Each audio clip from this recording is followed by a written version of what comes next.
So guys, magandang tanghali po sa ating lahat. Mag-update lang po tayo sa ating ikasyam na araw ng ating 45 days. Kanina lang bumili kami ng aming patuka kasi naubusan ng patuka ng aming sisiyo. Bumili po kami ng kilo muna po kasi binabasehan namin kung ilan talaga ba nauubos na. Ito po yung binili po namin. Bali 7 kilo po to na Bimeg Integra 1. Yan po yung binili namin kanina, 7 kilo. Kasi yung una namin binili is 9 na kilo po yun, Bimeg din, Integra 1 din po yun. Naubos lang po kaninang umaga. Ika-9 na po niyang araw ngayon. Ngayon guys, ito na po yung update po natin sa sisiyo natin. Ito na po siya.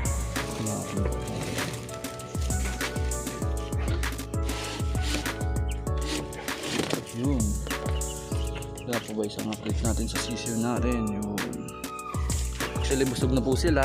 Nagpapahinga po sila. At wala pong namatay sa kanila, no? Nung binili po namin, kompleto po sila. 35 pieces pa rin sila po. Ganyan na po ngayon siya, 9 na araw po yan. Yan. Ganyan ang mukha. 9 na araw po yan guys. Ganyan po mukha na 9 na araw. Dito yung iba. Yan. Medyo nilinis ko kanina bago kami bumili ng patukan na. Nilinis ko at pagbalik ko ito na po ulit. Dami na naman nilang papahinga po sila ngayong tanghali. Tsaka yung ginamit naming vitamins antibacteria po. Bali wala na po yan. Papalit na naman kasi salit-salitan po yung ginagamit po namin dito, salit-salitan. Yan po. Hindi sila marunong kumain. Nakaupo na sila bigat na po niya guys. Mabigat na po sila hawakan ko po. Ito po itsura niya sa malapitan. Chuchu! Cho! Ayan. Ayan. Ayan po sila.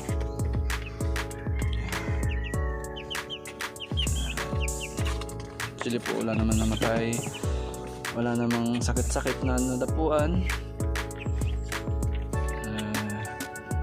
Kaya ganyan yung mukha nila kasi sa sa dumi nila, kaya nagkaganyan yung mga balayibo na mukhang marumi. Saka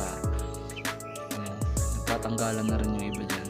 Yun, isa na. Sa solo yung isa mainit. Tatasin po natin mamaya yan kasi tanghaling tapat sobrang init. Tataas-taasin natin mamaya ang ilaw na yan para konting bawas lang sa init sa loob. Bali pagdating ng 15 days na to or 16 pataas, bali magpapalit kami ng patuka nila na Integra 2.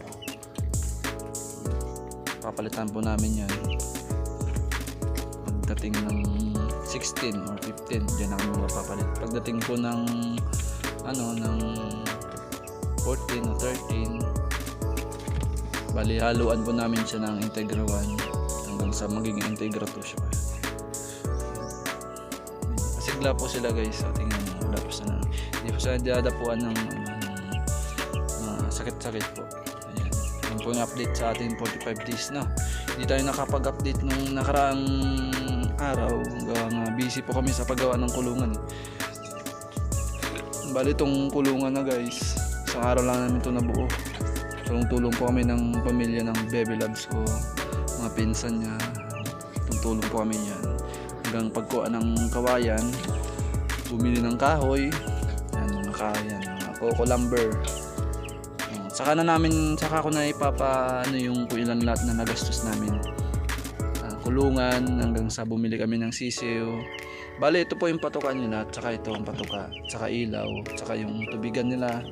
Bali hindi po yan sa amin, bali pinahiram lang po yan, kaya ginawa ko na rin din kasi sayang hindi naman ginagamit nila. Baka sakali kami muna yung hihiram, pag mayroon na silang alaga saka na kukunin, bibili na lang kami. po yung update sa ating 45 days ika-10 na araw na ngayon yan.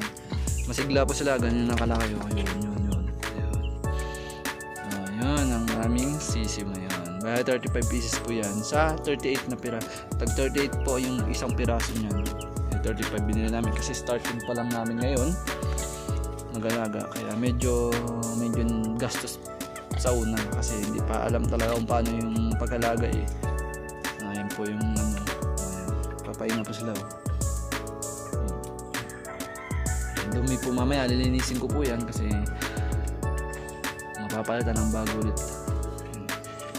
Siya na yung tubig nila, yung tubig yan, takaw na po ng isa yan.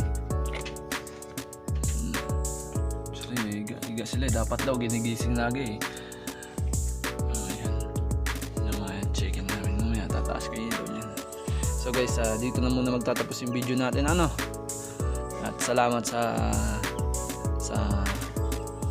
panibagong araw at saka panibagong buhay sa ating sisiw. Bye bye.